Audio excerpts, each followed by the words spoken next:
Hi Faithworks, coming to the third question.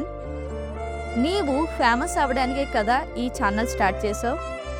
నేను famous అవ్వడానికి ఈ ఛానల్ స్టార్ట్ చేసావా అని అడుగుతున్నారండి. ఫస్ట్ ఆఫ్ ఆల్, ఈ ఛానల్ అనేది స్టార్ట్ చేయకముందే నేను ఫేమస్, లోకరీతిగా కాదు దేవుని రీతిగా. మరి ఈ ఛానల్ స్టార్ట్ చేయవలసిన కారణం ఏంటి?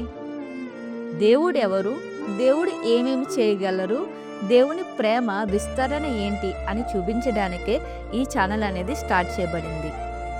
మీరు నా టెస్టిమనీ సిరీస్ ఫస్ట్ వీడియో నుంచి మీరు చూస్తే మీకు అర్థమవుతుంది ఈ ఛానల్ అనేది ఏ ఇయర్లో స్టార్ట్ అయ్యింది, ఎటువంటి పరిస్థితిలో స్టార్ట్ చేయవలసి వచ్చింది అని. యుద్ధం యెహోవాది అంటాం కదండి. నేనేమంటానంటే ఆ యుద్ధానికి వాడబడే ఖడ్గానివి నీవు నేనే ఉండాలి అని అంటాను. God really need a person to show his greatness. 10 surgeries, 13 bottles of blood, and it's not easy. It's really not easy. 10 సర్జరీలు, 13 బాటిల్స్ ఆఫ్ బ్లడ్.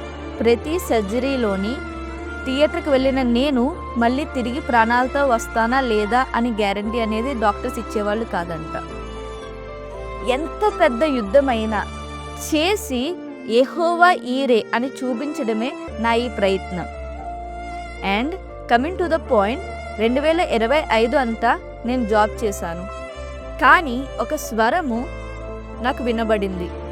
కాబట్టి నేను నా జాబ్ని రిజైన్ చేసి 2026 అంతా ఈ ఫేత్ వర్క్స్ ఛానల్ మీద కాన్సన్ట్రేట్ చేద్దాం అనుకుంటున్నాను.